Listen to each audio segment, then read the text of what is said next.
حضرت نوح علیہ السلام پر جن لوگوں نے ایمان لایا اور کلمہ پڑھے وہ طوفان نوح سے بچ گئے، اور جن لوگوں نے کلمہ نہیں پڑھا وہ طوفان میں غرق ہو گئے، برباد ہو گئے۔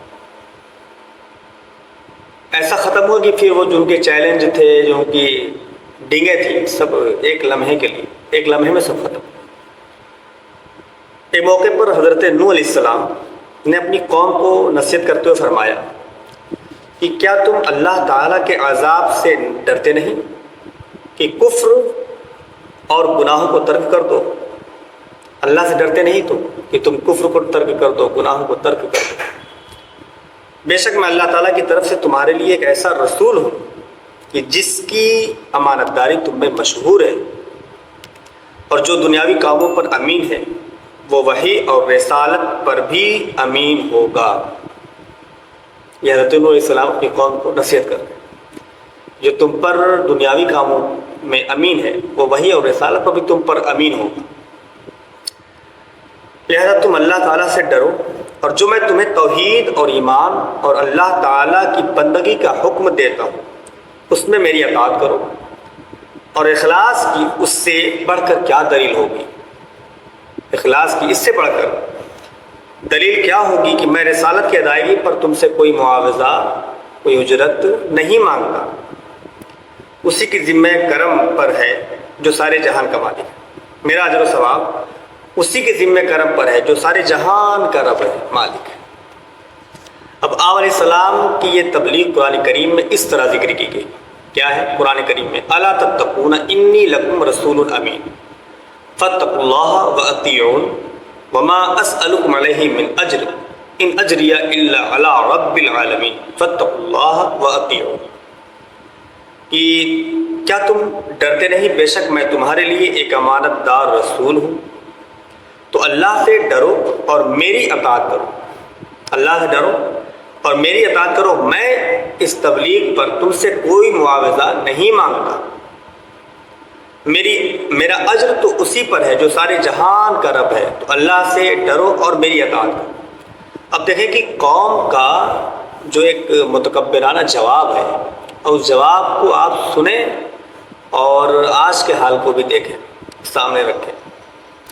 قوم نے کیا کہا کہ حضرت نوح علیہ السلام کی نصیحت کے جواب میں قوم نے حضرت نوح علیہ السلام سے کہا کہ کیا ہم تمہاری بات سن لیں؟ کیا ہم تمہاری بات سن کر ایمان لے آئیں؟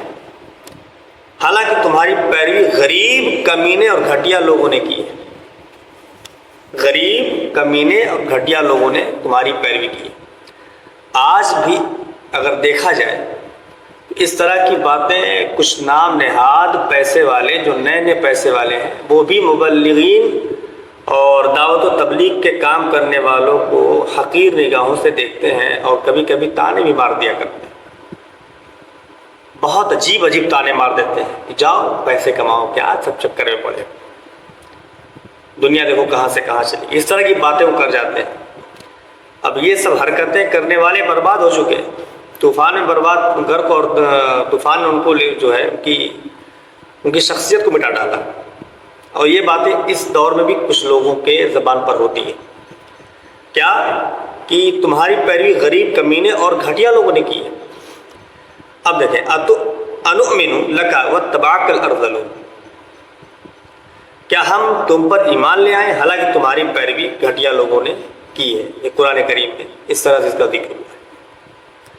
اب قوم نے یہ بات غرور کی وجہ سے کہی تھی، کیونکہ انہیں غریبوں کے پاس بیٹھنا گوارا نہیں تھا، غریبوں سے دوستی کرنا، غریبوں کے پاس بیٹھنا انہیں گوارا نہیں تھا، جیسا کہ آج بھی دیکھا جاتا ہے کہ عمرہ حضرات سمجھتے ہیں ساری فضیلتیں، ساری شان ہماری ہی ہے، اور کچھ خاص طبقے کے لوگ بھی جا کے عمرہ سے دوستی کرتے ہیں اور بڑا فخریہ کر بیان بھی کرتے ہیں کہ میری دوستی فلاں سے ہے، خاص طبقے سے، سمجھ رہے ہیں، خاص طبقے کے لوگ عمرہ سے دوستی کرتے ہیں، اور دوستی کر کے بڑی شان بیان کرتے ہیں اپنے آپس کے، اپنی کیٹیگری کے لوگوں میں آ کر کے بیان کرتے ہیں کہ میری فلاں سے دوستی ہے، میرا فلاں، میرا تعلق دار ہے۔ تو قوم نے یہ بات غرور کی وجہ سے کہی تھی، کیونکہ انہیں غریبوں کے پاس بیٹھنا گوارا نہیں تھا، اور اس میں وہ اپنی کثر شان سمجھتے تھے، اپنی شان کو کم تر سمجھتے تھے کہ میں غریبوں کے پاس بیٹھوں میری شان گھٹ جائے، اس لیے ایمان جیسی نعمت سے وہ محروم ہوتے ہیں۔ اب اس کا اجر کیا ہے کہ اس طرح کی گھٹیا سوچ اور گھٹیا حرکتوں کی وجہ سے ایک قوم ایمان سے محروم ہو گئی، طوفان نے ان کے نام و نشان کو مٹا ڈالا، برباد ہو گئے صرف اس وجہ سے کہ غریبوں سے دوستی کرنے کی وجہ کہ ان کو اپنی کثر شان سمجھتے تھے، وہ ہماری شان میں کمی آ جائے گی، اور ان کی صحبت میں وہ رہنا نہیں چاہتے تھے۔ صرف اس سوچ نے ان کے ایمان کو برباد کر دیا۔ تو حضرت نوح علیہ السلام کی نصیحت سنیں۔ قوم کی بات سن کر حضرت نوح علیہ السلام نے فرمایا کہ جن لوگوں نے میری پیروی کی ہے مجھے ان کے کاموں کا علم نہیں، اور نہ ہی مجھے اس سے کوئی غرض اور مطلب ہے کہ وہ کیا پیشے کرتے ہیں۔ میری ذمہ داری انہیں اللہ تعالیٰ کی طرف دعوت دینا ہے، اور وہ میں نے پوری کر دی۔ اللہ تعالیٰ کی طرف مجھے دعوت دینا ہے اور وہ میں نے پوری کر دی۔ اگر تم ان کے گھٹیا پیشوں کو جانتے ہو تو اچھی طرح سمجھ لو کہ ان کا حساب تو میرے رب عز و جل کی ذمہ پر ہے، اور وہی انہیں جزا دے گا۔ تو نہ تم انہیں عیب لگاؤ اور نہ پیشوں کے باعث ان سے یاد کرو، یعنی ان کے کام کی وجہ سے ان سے گھٹیا، ان سے جو ہے پر نفرت نہ کرو۔ کسی کا کام اگر بظاہر چھوٹا دکھتا ہے اس سے آپ نفرت نہ کرو۔ یہ آپ نے حضرت نوح علیہ السلام نے اپنی قوم کو نصیحت فرمائی، اور فرمایا کہ اس کا حساب اللہ تعالیٰ کرے گا، اور ان کا حساب اللہ کے ذمہ کرم پر ہے، تم ان سے نفرت نہ کرو۔ حضرت نوح علیہ السلام کا جواب قرآن پاک میں ان الفاظ کے ساتھ ذکر کیا گیا کہ ما علمی بما کانوا یعملون ان حسابهم الا علی ربی لو تشعرون، کہ مجھے ان کے کاموں کا علم نہیں، ان کا حساب تو میرے رب ہی کے ذمے پر ہے اگر تمہیں شعور ہو۔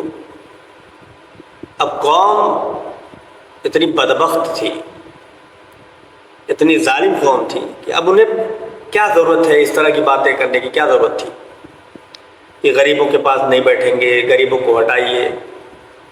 مگر ایک نصیحت ہے، آج کے دور میں ایک نصیحت پکڑی جا سکتی ہے کہ آج کے دور میں بھی تو لوگ ہیں، آج بھی تو اس طرح کی باتیں کرنے والے لوگ ہیں کہ وہ غریب ہیں، ان کے یہاں ان کو دعوت مت دو، آئیں گے تو بڑا اچھا نہیں محسوس ہوگا۔ اور ہمارے گھروں کے بھی انداز اس طرح سے ہیں کہ کوئی بڑا کوئی شخص آ گیا تو اس کے لیے الگ سے انتظام چائے پانی کا ہوتا ہے، اور کوئی غریب طبقے کا کوئی شخص آ گیا تو اس کے لیے الگ سے قسم ہم تیار کرتے ہیں۔ تو اپنے زبان سے نہیں تو حال سے تو ہم اس چیز کا اظہار کر رہے ہیں۔ نفرت ہے چاہے وہ پرہیز ہے، تو کچھ بھی کہہ لیں، آپ مسلمان ہیں تو آپ اللہ اس کے رسول کے فرمان کو مکمل آپ کو فالو کرنا ہے، اس پر عمل کرنا ہے، اور صحیح طریقے سے دین کی تبلیغ بھی کرنی ہے۔ ایسا نہیں کہ امیروں کے لیے کچھ اور ہے، غریبوں کے لیے کچھ اور ہے۔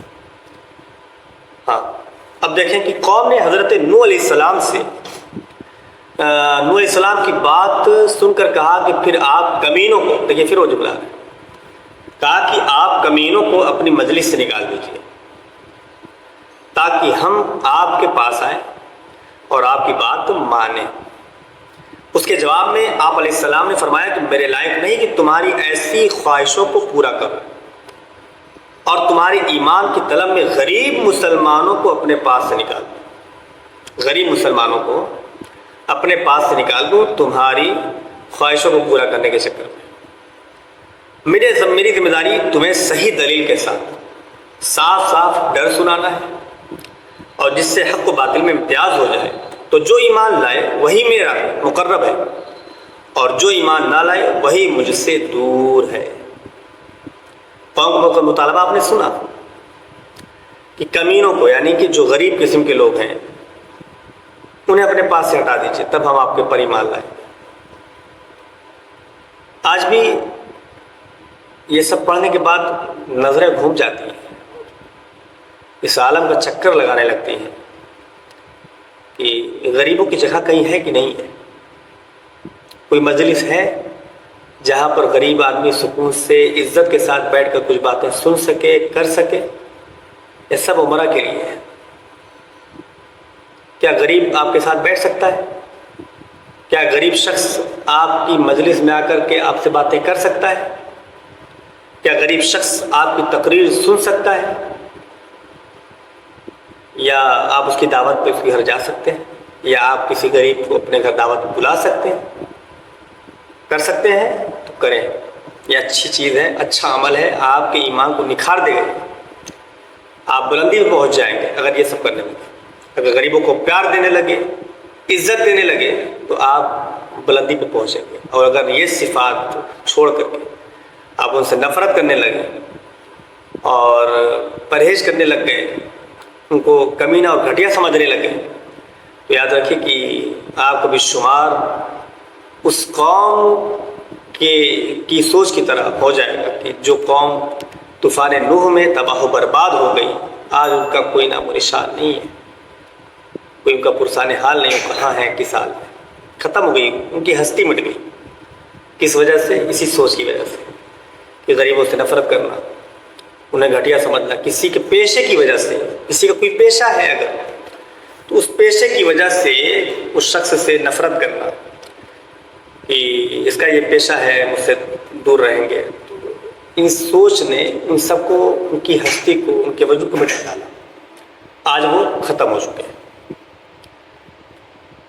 اب یہ بات ہے کہ اگر آج کے دور میں ہم پرہیز کریں, بچے ایمان صحیح رکھیں, تو اللہ تبارک و تعالیٰ کی رحمتیں آج بھی ہم پر برسیں گی اور اللہ تعالیٰ ہم پر بڑا مہربان ہوگا.